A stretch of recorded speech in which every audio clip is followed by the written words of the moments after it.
वणी आगर को लाल परी यानी एसटी महामंडल की नई बसें तत्काल उपलब्ध कराने की मांग को लेकर मानवीय हक सुरक्षा परिषद के अध्यक्ष ने वणी आगर प्रमुख के माध्यम से महाराष्ट्र के परिवहन मंत्री प्रताप सरनाईक को निवेदन सौंपा।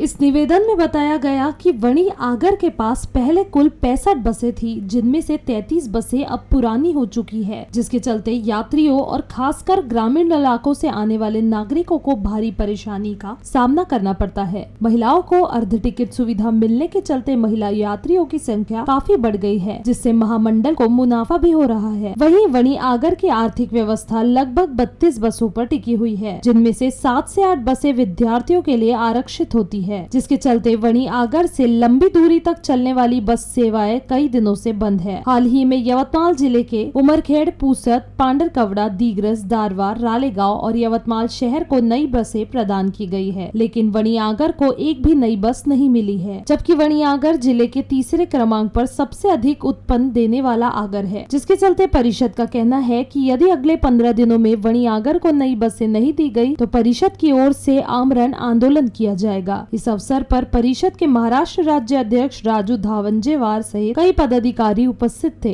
आम्ही आज वणी येथील आगार व्यवस्थापक यांना येणाऱ्या 15 दिवसात वणी आगाराला लालपरी बस मिळाव्या। जिल्ह्यामध्ये तिसऱ्या क्रमांकाचं उत्पन्न देणारं हे वणी आगार आहे, परंतु गेल्या बरेच दिवसापासून वणी आगाराला बसेस नाही। 65 बसेस होत्या, परंतु 32 बसेस स्क्रॅप झाल्या।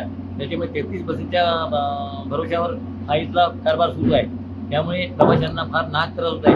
म्हणून आज आम्ही इथे परिवहन मंत्री प्रतापजी सरनाईक यांना निवेदनाद्वारे निवेदन दिले आहे की येणाऱ्या 15 दिवसामध्ये आमच्या वणी आगाराला नवीन बसेस द्यावा, अन्यथा आम्हाला मानवी हक्क परिषदेच्या पदाधिकाऱ्यांना आमरण उपोषणाचा मार्ग पत्करावा लागेल।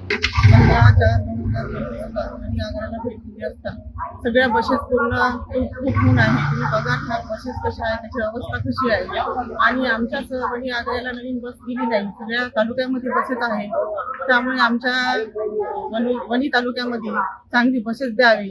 जर नाही दिल्यास आम्ही आमरण उपोषण करू। नवीन बसेसची सुविधा करणे गरजेचं आहे, कारण प्रत्येक तालुक्यामध्ये आम्ही बघतो की नवीन बसेस आहेत। आज वणी तालुक्यात का बरं नाही?